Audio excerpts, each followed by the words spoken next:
आज का टॉपिक है हमारा विद्युत विभव इलेक्ट्रिक पोटेंशियल।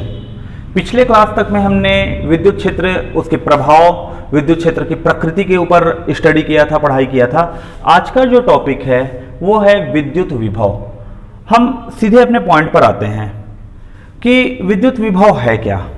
जैसे देखिए, जब हम आवेश की बात किए थे, हम पहला जो वर्ड जो इस्तेमाल किए थे इस चैप्टर को पढ़ने के लिए वो था आवेश अर्थात चार्ज। जब हम चार्ज के ऊपर बात कर रहे थे तो हमने ये देखा कि चार्ज आखिर बनता क्या है। तो इलेक्ट्रॉन की संख्या जो किसी एक निश्चित स्थान पर स्टोर्ड रहती है, संचित रहती है, तो इलेक्ट्रॉन की मात्रा से जो प्रभाव उत्पन्न होता है वही हमारा आवेश कहलाता है। और ये Q इज इक्वल टू, हम इसको N इंटू E के रूप में हमने इसको पढ़ा भी है, आवेशों का क्वांटीकरण या क्वांटाइजेशन ऑफ चार्ज में। तो कोई भी आवेश है, आवेश का कारण क्या है? इलेक्ट्रॉन है, इलेक्ट्रॉन की संख्या। तो ये इलेक्ट्रॉन्स आते कहां से हैं? तो इलेक्ट्रॉन कहीं से आ रहे हैं, इसका तात्पर्य है कि चार्ज भी उस जगह से आ रहा है, मतलब चार्ज भी वहीं से ही आ रहा है आपका। तो चार्ज वास्तव में आते कहां से? यदि हमने बोल दिया कि चार्ज किसी जगह पर रखा हुआ है या चार्ज किसी तार से या किसी कंडक्टिंग मटेरियल से मूवमेंट कर रहा है, तो वो चार्ज आया कहां से? तो इसी को समझने के लिए इस टॉपिक की आवश्यकता पड़ती है विद्युत विभव कि आखिर वास्तव में वो कहां से आते हैं। तो हम ऐसा एज्यूम कर लेते हैं कि मान लेते हैं कि हमारे पास कोई एक स्थान है, मान लेते हैं वो पॉइंट ये है, ये बिंदु ए हमने ले लिया। अब इस बिंदु ए पर हमें इस बिंदु ए को आवेशित करना है या यहाँ आवेश की मात्रा बढ़ाना है। अभी यहाँ शून्य आवेश है, जीरो चार्ज है, अब इसमें आवेश की मात्रा को बढ़ानी है। तो यहाँ हमें आवेश लाना पड़ेगा। आवेश कहाँ मौजूद है? हम उसके वास्तविक स्थिति को नहीं जानते। जब नहीं जानते तो इसलिए उस जगह को हम यहाँ अनंत की स्थिति ले लिए कि आवेश कहाँ मौजूद है। आवेश को हमने कहाँ मान लिया कि इन्फिनिटी ये कोई प्लेस है, इस प्लेस पर ये इन्फिनिटी एक प्लेस है, यहाँ उस बहुत सारे आवेश क्या हैं? स्टोर्ड हैं। ये सभी आवेश इलेक्ट्रॉन के रूप में मौजूद हैं। अभी हम प्रथम रूप में इलेक्ट्रॉन के रूप में ही आवेश की बात कर रहे हैं। जब सेमीकंडक्टर की बात करते हैं तो इलेक्ट्रॉन का एक अपोजिट पार्ट होता है होल, उसके कारण भी आवेश की मात्रा होती है, क्योंकि उसे हम बाद में पढ़ेंगे। अभी हम सिर्फ इलेक्ट्रॉन के ऊपर चर्चा करते हैं। ये जितने भी आवेश यहाँ मौजूद है Q Q Q के रूप में, ये सब के सब क्या है? वास्तव में इलेक्ट्रॉन की संख्या है जो उस जगह मौजूद है। ये जगह कौन सी है हमें नहीं पता, हम नहीं जानते, इसलिए से हमने इसको अनंत का दर्जा दिया। अब इस अनंत वाली स्थिति से आवेश को उठाकर किसी ज्ञात बिंदु पर लेकर आना है। अनंत अर्थात अज्ञात बिंदु, नॉट डिफाइंड प्लेस। वहां से कोई डिफाइंड प्लेस, डेफिनाइट प्लेस या किसी ज्ञात बिंदु पर या ज्ञात जगह पर उसे उठाकर लाना है। तो इन सभी आवेश को किसी भी रूप में, किसी भी माध्यम से जब हम यहां से उठा के इस बिंदु तक लेके आते हैं, तो इस बिंदु तक लेके आने के लिए हमें कुछ कार्य करना पड़ेगा। तो मान लेते हैं कार्य करने की जो मात्रा है, उस कार्य करने की मात्रा को हमने W से रिप्रेजेंट किया। तात्पर्य क्या है? अनंत में मौजूद जो आवेश है, ये बहुत सारे छोटे छोटे आवेश है, Q Q Q Q Q, इतने टोटल जगह में मौजूद आवेश को हम कैपिटल Q से रिप्रेजेंट करते हैं। अर्थात इतने संपूर्ण जगह पर जो आवेश जो मौजूद है वो है Q। इन पूरे Q आवेश को, इस पूरे के पूरे Q आवेश को अनंत से किसी बिंदु पर लाने के लिए हमें W जूल कार्य करना पड़ रहा है। अर्थात कोई कार्य करेंगे तब तो हम इसे उठाकर यहां से यहां लेकर आ पाएंगे। इतने कूलम को लाने के लिए W जूल कार्य करना पड़ रहा है, तो एक कूलम को लाने के लिए कितना कार्य करना पड़ेगा? बहुत सामान्य सी बात है कि Q कूलम को लाने के लिए W जूल कार्य करना पड़ता है। Q आवेश है, कूलम उसका इकाई, उसकी इकाई, W कार्य है, जूल उसकी इकाई। अर्थात Q कूलम आवेश को लाने के लिए, Q कूलम आवेश को अनंत से किसी स्थान पर लाने के लिए W जूल कार्य करना पड़ा, तो एक कूलम को लाने के लिए कितना कार्य करना पड़ेगा? W बटा Q। ये Q जो यहाँ मल्टीप्लाई था वो यहाँ आके डिवाइड हो गया, W अपॉन Q जूल कार्य करना पड़ेगा एक कूलम को लाने के लिए। तो यही जो मात्रा है कि इकाई आवेश को, अर्थात एक कूलम जो आवेश है उसको अनंत से किसी बिंदु पर लाने के लिए किए गए कार्य की मात्रा को विद्युत विभव के नाम से जाना जाता है। तो इलेक्ट्रिक पोटेंशियल क्या है? बेसिकली इलेक्ट्रिक पोटेंशियल का मीनिंग है हमारा, इसे हम V से रिप्रेजेंट करते हैं, V is equal to W upon Q। तो इसका तात्पर्य यह हुआ कि यह पोटेंशियल क्या है? V है इलेक्ट्रिक पोटेंशियल या विद्युत विभव, इकाई आवेश को अर्थात यूनिट कूलम ऑफ चार्ज को इन्फिनिटी से किसी गिवन पॉइंट पर लाने के लिए जो हम वर्क करते हैं, वर्क परफॉर्म करते हैं, यह वर्क ही हमारा क्या कहलाता है? इलेक्ट्रिक पोटेंशियल कहलाता है या विद्युत विभव कहलाता है। बहुत सामान्य सी परिभाषा है। तो विद्युत विभव कब कहेंगे? जब अनंत से किसी बिंदु पर लेके आ रहे हैं। अब एक चीज यह भी होगा, अनंत से यह ज्ञात बिंदु पर हम लेके आए, यहां हमने कोई दूसरा बिंदु ले लिया, मान लेते हैं B। ऐसा भी तो हो सकता है ना कि आवेश को अनंत से उठाकर सीधे बिंदु B पर लेकर आए, तो भी हो सकता है हमें W कार्य करना पड़े और आवेश की जो मात्रा है वो फिर से कितना है? Q कूलम है, तो इकाई कूलम के लिए कितना हो गया? W upon Q। एक चीज को ध्यान देंगे, बिंदु A पर लाने के लिए हमें कार्य की मात्रा जो करेंगे और बिंदु B पर ले जाने के लिए जो कार्य की मात्रा करेंगे, इन दोनों में कार्य की मात्रा में अंतर होगा। इसलिए इसको हम WA ले लेते हैं, अर्थात बिंदु A पर ले जाने के लिए किए गए कार्य की मात्रा, और यहां हम इसको WB ले लेते हैं, अर्थात बिंदु B पर ले जाने के लिए किए गए कार्य की मात्रा। इकाई आवेश के लिए निकालना है तो दोनों में हमने Q को क्या किया? डिवाइड कर दिया, जैसे यहां हमने उसको सीखा है। अर्थात इस बिंदु पर लाने के लिए जो कार्य कर रहे हैं प्रति इकाई कूलम WA अपॉन Q है, और इस बिंदु पर लाने के लिए कर रहे हैं वो WB अपॉन Q है। तो निश्चित है जब यदि दोनों में कार्य की मात्रा में अंतर होगा तो इस पूरी क्वांटिटी की मात्रा में भी अंतर आएगा। ये जो क्वांटिटी है WA अपॉन Q, इसको हम बोलते हैं बिंदु A का विद्युत विभव, और ये जो है इसे कहा जाता है बिंदु B का विद्युत विभव। तो VA का मतलब क्या है? पोटेंशियल एट पॉइंट A, अर्थात बिंदु A पर विद्युत विभव। विद्युत विभव बोल रहा हूं तो तात्पर्य है कि अनंत से उस बिंदु तक लाया गया। विद्युत विभव B के लिए बोल रहा हूं, अर्थात अनंत से बिंदु B पर उस आवेश को लेकर आया गया। तो इन दोनों के पोटेंशियल में, इन दोनों को विभव में अंतर भी तो होगा, और वही अंतर हमारा विभवांतर कहलाता है। तो ये जो पॉइंट है, ये जो फॉर्मूला जो हमने बात किया, ये फॉर्मूला है विद्युत विभव को लेकर। अब एक आता है विभवांतर। तो विभवांतर का तात्पर्य होता है कि जैसे हम अपने आवेश को अनंत से A पर लाए और A से B की ओर लेकर जाते हैं, अनंत से A पर लाते हैं और A से उसे B की तरफ लेकर गए, अर्थात बिंदु B का विभव ऋण बिंदु A का विभव। तो ये जो है, ये जो वैल्यू है, यही हमारा विभवांतर कहलाता है। तो ये विभवांतर है जिसे हम इंग्लिश में पोटेंशियल डिफरेंस के नाम से जानते हैं, potential difference VB minus VA। अब यदि इन दोनों वैल्यू को आप रखोगे तो क्या मिल जाएगा? VB की जगह में हमने उसको रख दिया WB अपॉन Q, और VA की जगह रख दिया हमने उसे WA अपॉन Q। तो ये वैल्यू अपने को मिल गया WB माइनस WA अपॉन, ये आंसर क्या मिल गया अपने को? Q। ये पोटेंशियल डिफरेंस है। तो इस पोटेंशियल डिफरेंस को हम लिखते हैं VAB, अर्थात हम इन दोनों बिंदुओं के मध्य के पोटेंशियल के डिफरेंस को हम फाइंड आउट करना चाह रहे हैं। इसे इस तरीके से भी समझ सकते हैं विभवांतर को।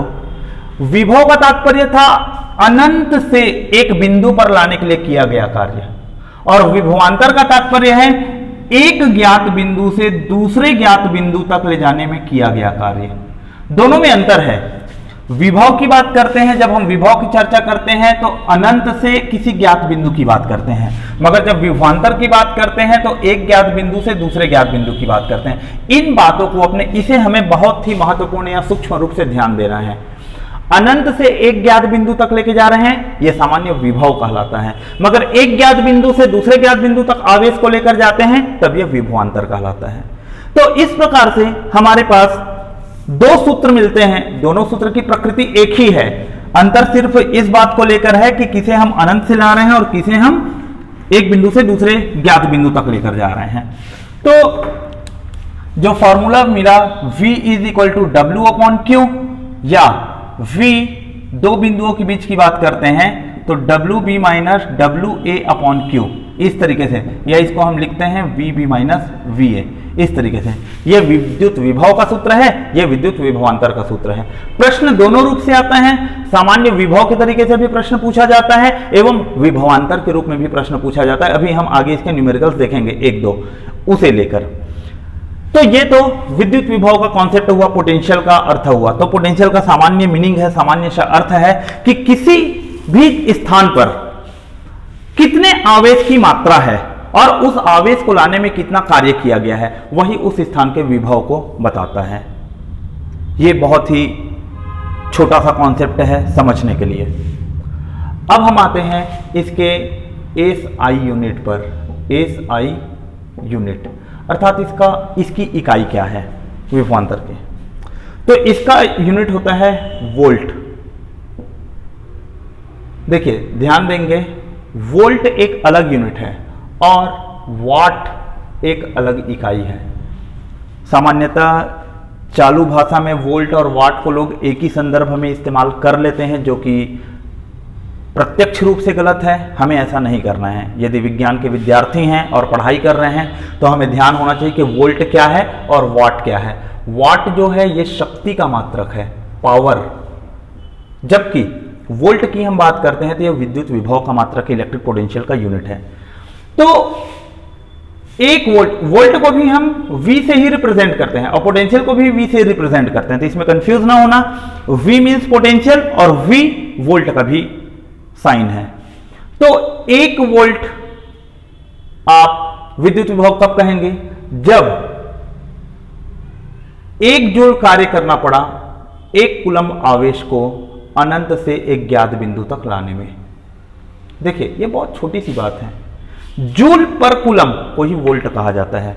वोल्ट मतलब क्या हुआ, वोल्ट मींस जूल पर कूलम्ब, अर्थात 1 जूल कार्य करना पड़ता है 1 कूलम्ब आवेश को अनंत से एक बिंदु तक लाने में, तब ये 1 वोल्ट का विद्युत विभव कहलाता है। अब इसी को विभवांतर के रूप में यदि समझना है तो क्या होगा, 1 कूलम्ब आवेश है बिंदु ए पर, इस 1 कूलम्ब आवेश को बिंदु ए से बिंदु बी की तरफ लेकर जाना है और यदि कार्य हमें 1 जूल करना पड़ा, तो इसका तात्पर्य है इन दोनों बिंदुओं के मध्य का जो में विभव का जो अंतर है वह विभव का अंतर 1 वोल्ट का है। अब 1 वोल्ट का अंतर कुछ इस तरीके से भी हो सकता है, भाई ये तो आवेश को मूवमेंट करने के आधार पर हमने लिया। अब सीधे सीधे इकाई के रूप में यदि हम इसके अंतर को लेंगे तो क्या मिलेगा, मान लेते हैं यहां वोल्ट है 9 वोल्ट और इस जगह पर वोल्ट कितना है 10 वोल्ट, तो इन दोनों के मध्य का अंतर कितना हो गया, 10 वोल्ट में से 9 वोल्ट को यदि आप घटाओगे तो 1 वोल्ट मिलेगा। ये बात है। तो यदि डायरेक्ट वैल्यू से, न्यूमेरिकल वैल्यू से आप कैलकुलेट करना चाहोगे तो भी 1 वोल्ट को आप डिफाइन कर सकते हो कि अर्थात 2 बिंदुओं के मध्य विभव में जब अंतर 1 वोल्ट का होगा तब वो यूनिट वोल्ट या वो यूनिट कहलाएगा। और आवेश के रूप में बात करोगे तो एक बिंदु से दूसरे बिंदु तक 1 कूलम्ब आवेश को ले जाने के लिए जब 1 जूल कार्य करना पड़ता है, उस स्थिति में विभव को हम 1 वोल्ट का नाम देते हैं।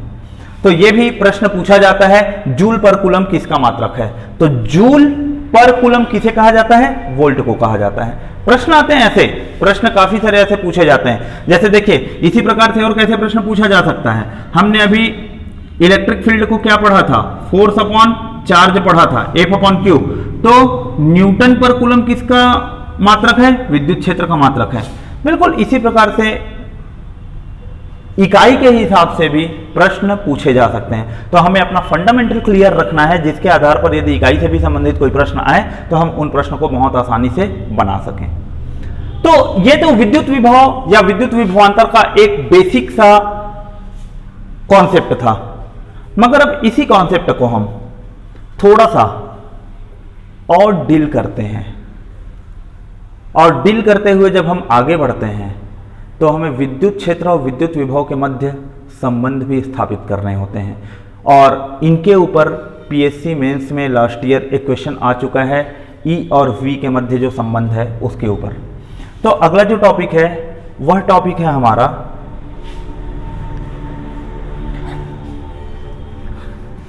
बिंदु आवेश के कारण विद्युत विभव।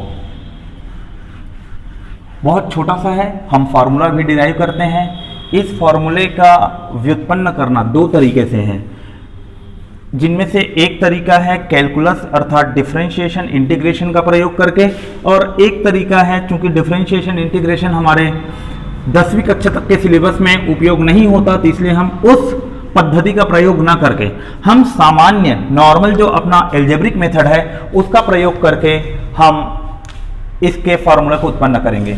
यह है विद्युत विभव किसके कारण, किसी आवेश Q के कारण। कोई भी एक आवेश हमने Q लिया, उसके कारण विद्युत विभव की मात्रा क्या होगी। अब इसे कैसे समझेंगे, हम ये मान के चलते हैं कि ये एक बिंदु है, इस बिंदु पर आवेश Q मौजूद है और इससे दूरी R पर हमने एक दूरी ले लिया R, इस R दूरी पर धनात्मक 1 कूलम का आवेश मौजूद है। क्योंकि विद्युत विभव के लिए हम क्या बात कहते हैं, हम तो सिर्फ यही कहते हैं ना, इकाई कूलम को एक स्थान से दूसरे स्थान तक लेके आ रहे हैं। यदि अनंत पर भी है तो चूंकि अनंत की दूरी को हम R नहीं मान सकते, अनंत की दूरी तो इन्फिनिटी होगी, मगर इन्फिनिटी से यदि हम थोड़ा सा कम की दूरी की बात करते हैं तो इस आवेश Q कूलम से R दूरी पर एक आवेश रखा हुआ है धनात्मक 1 +1 कूलम का चार्ज हमने इस पॉइंट पर रखा हुआ है। अब इस बिंदु से इस इकाई कूलम को R दूरी तक चल के लेके आना है क्या, Q के पास। तो उस Q तक लाने में हमें कितना कार्य करना पड़ेगा, तो इसको इस बिंदु से उठाकर यहां तक लाने में किया गया कार्य, तो धन 1 कूलम को Q तक ले जाने में किया गया कार्य बराबर क्या होगा, कार्य W बराबर क्या होगा, फोर्स इंटू डिस्प्लेसमेंट, अर्थात बल गुणा विस्थापन। अब बल किसका, यहां दो आवेश है ना, एक Q कूलम है अब एक +1 कूलम है, तो इन दोनों के बीच में तो बल लगेगा।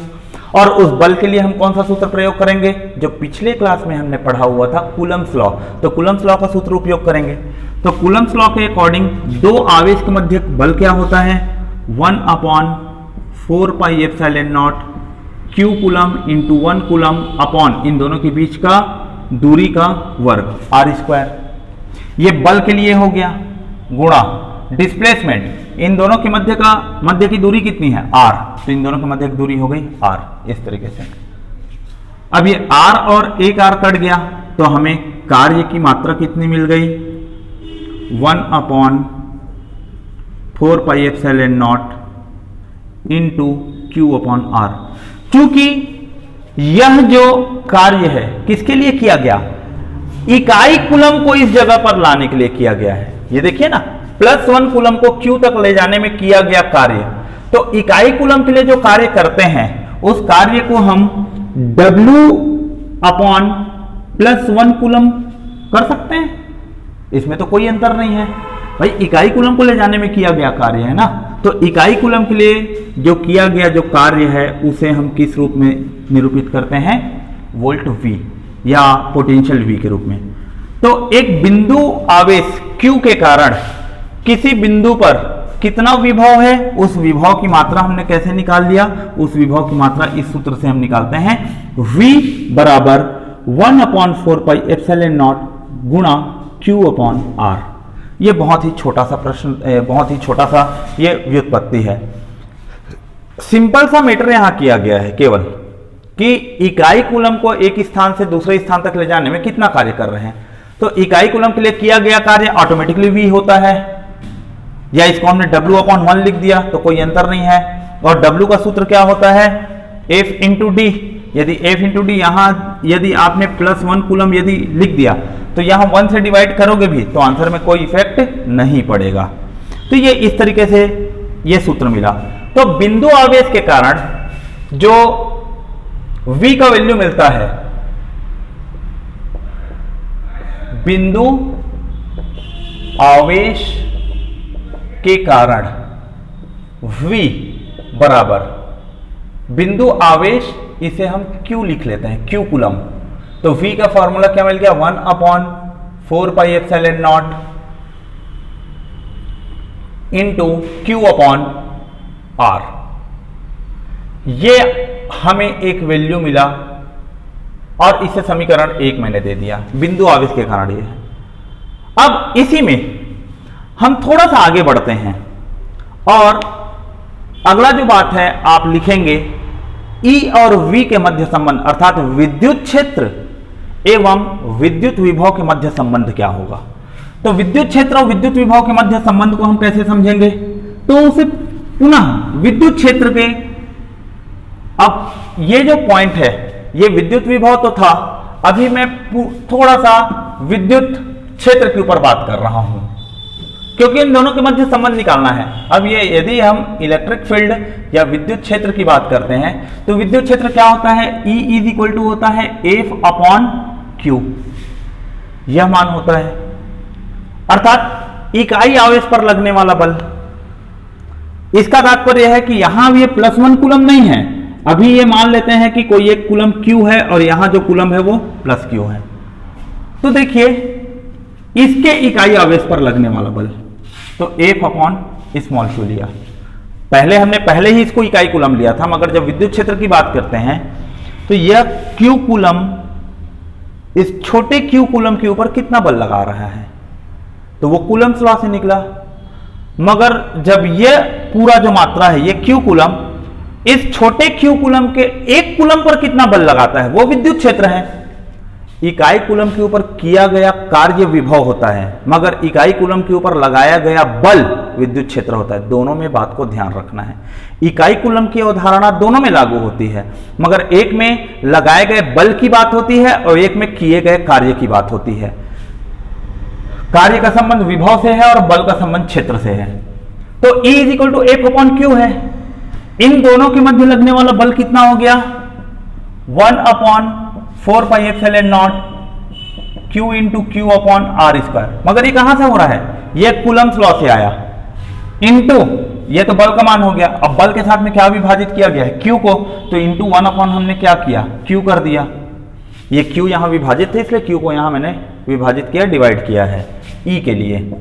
अब ये दोनों Q और Q कट गए तो E का मान हमें क्या मिल गया, 1/4πε0 इंटू Q/R²।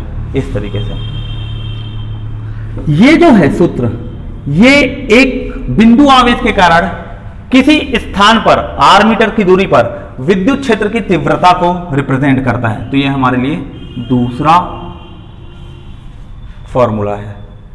अब जब बात आएगी कि E और V के मध्य संबंध क्या है, यहां एक महत्वपूर्ण चीज होगा, E व V में संबंध। E अर्थात विद्युत क्षेत्र और V का तात्पर्य है विद्युत विभव। इन दोनों के मध्य क्या संबंध है, इस संबंध के ऊपर हम चर्चा करते हैं। तो देखिए V का मान हमें पता चल गया उस बिंदु आवेश के कारण R दूरी पर, और उसी बिंदु आवेश के कारण R दूरी पर E का मान पता चल गया। तो हम क्या करते हैं, दूसरा समीकरण को पहले से भाग देने पर,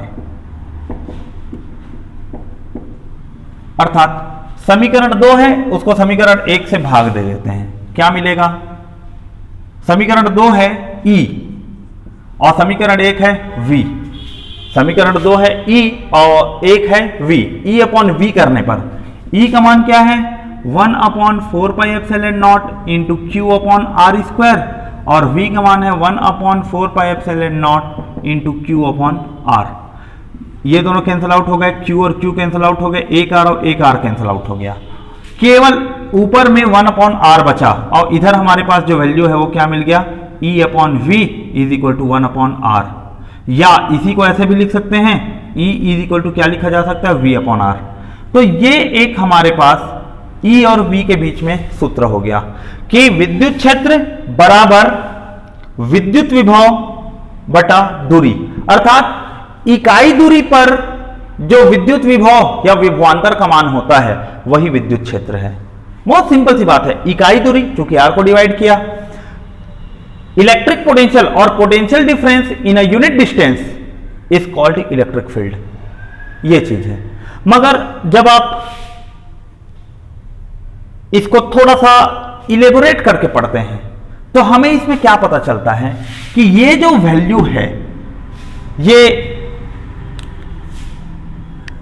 बिंदु के लिए तो ठीक है जब हम सामान्य इस प्रकार से करते हैं तो, मगर जब इस v को विभवांतर का नाम हम देंगे, यहां E is equal to V upon R है, ठीक है, एक बिंदु आवेश के लिए जब अनंत से आता है तो, मगर जब इस v को हम विभवांतर का नाम देते हैं तो इस विभवांतर में क्या होगा कि ये बिंदु है, इस पर वोल्टेज V है आवेश Q के कारण, आवेश Q के कारण विभवांतर V है। अब R दूर जाने पर, दूरी R जाने पर इसके विभव में कमी आएगी, क्योंकि देखिए जैसे जैसे दूरी बढ़ती जाती है वैसे वैसे विभव का मान कम होते जाता है। अर्थात इनिशियल पॉइंट पर विभव का मान V है, या इस बिंदु को जैसे हमने A लिया तो इस पॉइंट पर विभव का मान कितना है, A है, और R दूरी जाने पर विभव का मान VB हो जाएगा यदि इसको हमने बिंदु B लिया तो इनका तात्पर्य तो सिंपल सी बात है ना, सिंपल सा यही हो रहा है कि जैसे जैसे दूरी बढ़ते जा रही है वैसे वैसे विभव का मान शून्य होते जा रहा है। यहां की भी आप बात करोगे, यदि R को अनंत दूरी तक ले लोगे तो किसी भी को अनंत से आप विभाजित करोगे तो आंसर क्या मिलेगा, शून्य। तो अनंत बिंदु पर विभव की मात्रा कितनी हो जाती है, शून्य हो जाती है। यह विभव की मात्रा तो R दूरी पर है।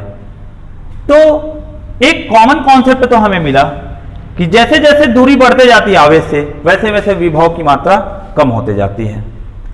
अब जब विभवांतर लेंगे तो विभवांतर कैसे निकालेंगे, फाइनल में से इनिशियल को माइनस करने, घटाएंगे हम, बाद में जो विभव मिल रहा है उसमें से पहले के विभव को घटाएंगे तभी हमें विभवांतर मिलेगा।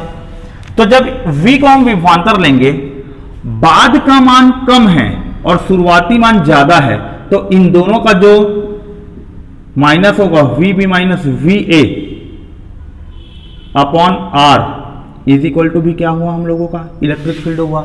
यदि V को विभवांतर लिया तो V के जगह में VB माइनस VA लिया अपॉन R हुआ। मान लेते हैं इन दोनों के बीच का विभवांतर कितना है, V है, तो ये V अपॉन R तो हुआ, मगर एक बात ध्यान रखने योग्य है, छोटी मात्रा है, इनमें से बड़े मात्रा को यदि हम घटाते हैं तो ये मान हमेशा ऋणात्मक मिलेगा। तो E का जो फॉर्मूला है माइनस V अपॉन R, सामान्य रूप में E is equal to V by R होता है यदि हम धन और ऋण को ध्यान ना दें तो, मगर एक्चुअल की बात करें तो E का मान क्या मिलता है हमें, माइनस V अपॉन R मिलता है। यहां जो ऋणात्मक जो चिन्ह है ये इस बात को बताता है दूरी के साथ V के मान में कमी, अर्थात जैसे जैसे डिस्टेंस बढ़ते जाएगा वैसे वैसे V का वैल्यू आपका कम होते जाएगा। ये ऋणात्मक मान का वही है। जब हम कैलकुलस या इंटीग्रेशन डिफरेंशिएशन से हम उसको डिराइव करते हैं तो E का वैल्यू मिलता है E is equal to minus del V upon del R, इस तरीके से मिलता है। तो ये D जो है ये इसी को बताता है, दो बिंदुओं के मध्य के अंतर को ये रिप्रेजेंट करता है। तो negative potential gradient is called electric field. Gradient का मतलब क्या रहता है, किसी भी चीज को दूरी के साथ बदलाव करना, और रेट ऑफ चेंज का मतलब होता है किसी भी क्वांटिटी को टाइम के साथ वेरी करना। तो ये इस प्रकार से हमारा विद्युत क्षेत्र विद्युत विभव के मध्य संबंध और विद्युत विभव के ऊपर हमने अभी चर्चा की। अब इससे संबंधित दो एक प्रश्न है, छोटे छोटे प्रश्न, जैसे कि बहुत सिंपल सा है, यदि आप प्रश्न को लिखना चाहें तो लिख सकते हैं, मैं कह देता हूं प्रश्न को। यदि 4 कूलम्ब आवेश को 10 वोल्ट पोटेंशियल से किसी एक बिंदु तक ले जाने में 20 जूल का कार्य करना पड़ता है, फिर से रिपीट करता हूं, यदि 4 कूलम्ब आवेश को 10 वोल्ट पोटेंशियल के बिंदु से किसी बिंदु तक ले जाने में 20 जूल का कार्य करना पड़ता है, तो उस दूसरे बिंदु के विभव की मान की गणना कीजिए।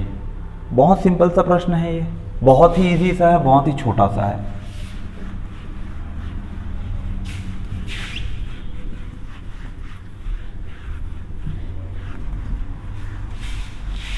प्रश्न देखेंगे क्या बोला गया, ये एक बिंदु है और ये दूसरी बिंदु है। इस बिंदु पर आवेश का मान है 4 कूलम्ब। इस 4 कूलम्ब वाले आवेश को एक बिंदु ए से बिंदु बी पर लेकर जा रहे हैं, तो बिंदु बी तक लेकर जाने में इसको 20 जूल का कार्य करना पड़ता है। इस जगह का, इस बिंदु का पोटेंशियल कितना दे दिया है, 10 वोल्ट। प्रश्न यही बोला गया है 4 कूलम्ब आवेश को 10 वोल्ट वाले बिंदु से किसी अन्य बिंदु तक लेकर जा रहे हैं, तो इस अन्य बिंदु का जो पोटेंशियल है वो कितना होगा, इस जगह पर पोटेंशियल का मान क्या होगा, हमें ये पता करना है। वेरी इजी है, ये पॉइंट हम लोगों का क्या हो गया, बी। अब इतने पूरे चीजों में क्या क्या गिवन है, हमें Q का मान दे दिया है 4 कूलम्ब, वोल्टेज एट ए का वैल्यू दे दिया है 10 वोल्ट, वोल्टेज एट बी का वैल्यू अपने को ज्ञात करना है, और वर्क डन कितना दे दिया है अपने को 20 जूल, 20 जूल दे दिया है। देयरफॉर फॉर्मूला क्या कहता है कि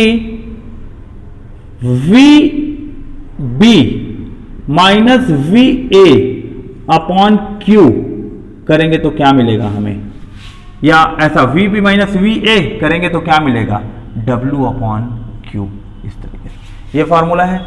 work done per unit charge is equal to क्या होता है आपका, विभवांतर। यही सूत्र तो हमने पढ़ा है, उसको उपयोग कर दिया।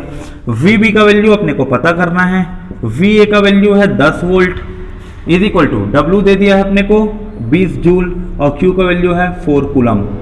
4 एकम 4 पंचे 20, तो ये मिल गया 5 जूल पर कूलम्ब। इसे आप क्या लिख सकते हो, 5 वोल्ट लिख सकते हो। माइनस 10 वोल्ट यहां से ट्रांसफर करके ले जाओ, ये प्लस हो जाएगा, तो वोल्टेज बी का वैल्यू कितना मिल गया आपके पास, 5 + 10 इज इक्वल टू 15 वोल्ट। अर्थात यह जो इस बिंदु का जो आवेश है, इस बिंदु का जो विभव है, वह विभव कितना मिला हमें, 15 वोल्ट मिला। तो ये जैसे प्रश्न था, कुछ आंकिक मान दिए हुए थे और एक और गिवन चीज हमें कैलकुलेट करना था, हमने निकाल लिया उस चीज को। चलिए एक और प्रश्न हम लिखते हैं, वो बिंदु आवेश से संबंधित प्रश्न है। प्रश्न कुछ इस तरीके से है, किसी बिंदु आवेश से 0.1 मीटर की दूरी पर, किसी बिंदु आवेश से 0.1 मीटर की दूरी पर विभव का मान 50 वोल्ट है प्लस 50 वोल्ट है। उस बिंदु पर आवेश की गणना कीजिए एवं आवेश की प्रकृति भी ज्ञात कीजिए। ये जो फॉर्मूला है, इस फॉर्मूले पर आधारित है ये प्रश्न। बहुत सिंपल सी बात, बहुत छोटा सा क्वेश्चन ये भी। एक हमें बिंदु आवेश दे दिया गया है, मान लेते हैं आवेश Q है। इस बिंदु से 0.1 मीटर की दूरी पर कोई एक पॉइंट है, और इस पॉइंट पर वोल्टेज का वैल्यू कितना दे दिया है, प्लस 50 वोल्ट दे दिया है हमें, धनात्मक 50। बोला गया है इस बिंदु पर आवेश की मात्रा कितनी है। देखिए, जब कभी भी आप प्रश्न पढ़ेंगे, प्रश्न लिखेंगे, तो जब बनाने के प्रयास करेंगे तो आप उसे पहले चित्रात्मक रूप में निरूपित कर लीजिए, क्योंकि जब आप इसको डायग्रामेटिक फॉर्म पे लाएंगे तब आप प्रश्न के महत्व को और प्रश्न में छुपे क्या दिया है और क्या निकालना है, इस चीज को आप आसानी से ज्ञात कर पाएंगे। तो यहां ये जो बात किया गया है कि इस जगह पर, यहां बिंदु पर Q कूलम्ब आवेश है और उससे 0.1 मीटर की दूरी पर धनात्मक 50 वोल्ट है, प्लस 50 वोल्ट का विभव है। तो इस बिंदु आवेश की गणना कीजिए। तो बिंदु आवेश के कारण किसी दूरी पर विभव का सूत्र क्या है, V is equal to 1/4πε0 into Q/R। V is equal to 1/4πε0 into Q/R। जो जो वैल्यू दिया है आप पुटअप कर लो। V का मान plus 50 volt is equal to 1/4πε0, इतने टोटल का जो मान होता है ये है 9 इंटू 10⁹9।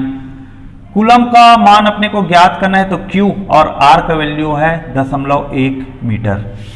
स्टैंडर्ड फॉर्म मीटर पे ही रखना है, दशमलव को आप सेंटीमीटर में नहीं बदलेंगे।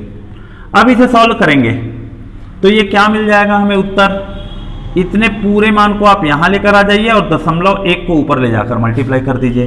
तो Q का मान कितना मिल गया, 50 गुणित 0.1 बटे 9 गुणा 10⁹9, इस तरीके से। अब ये 10⁹9 को ऊपर ले गए तो ये मिल गया 10⁻9। पॉइंट 1 को हम क्या लिख सकते हैं, 10⁻1, 10⁻1 और 10⁻9, ये दोनों मिलकर आपके पास मिल गया 10⁻10। अब 50/9 को आप हल करेंगे तो 9 एकम 9 पंचे 45, 5.55 समथिंग जाएगा ये। तो इस बिंदु पर आवेश कूलम की मात्रा कितनी हो गई, 5.55 इंटू 10⁻⁻10 कूलम, ये इसका उत्तर है।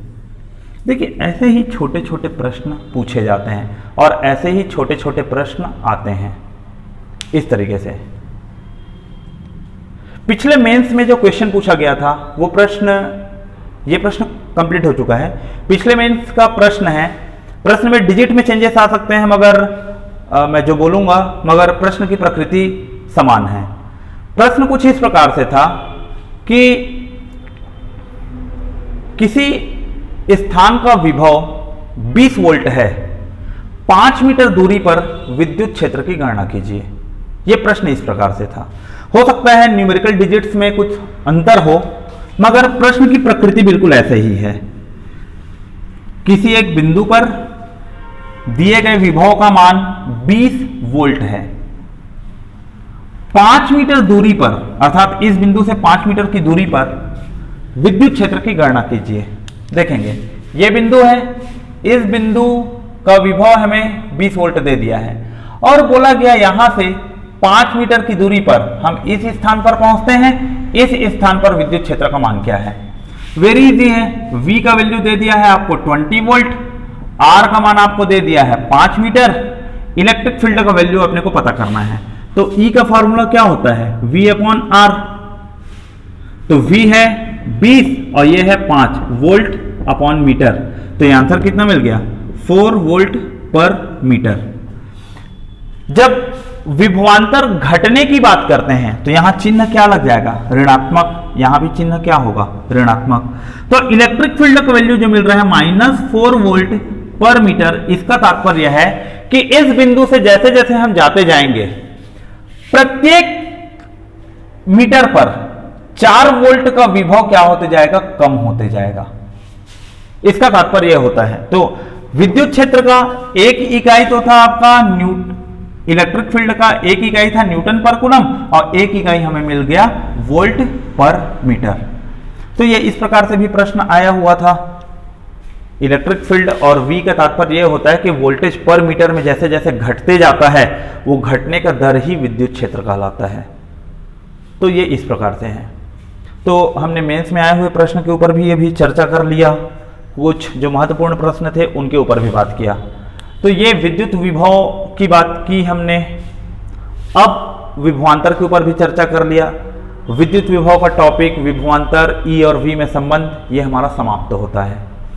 अगली क्लास में हम विद्युत धारा के ऊपर चर्चा करेंगे और विद्युत धारा के साथ हम ओम्स लॉ, रेजिस्टेंस और रेजिस्टिविटी, इन तीनों टॉपिक के ऊपर हम चर्चा करेंगे। धन्यवाद।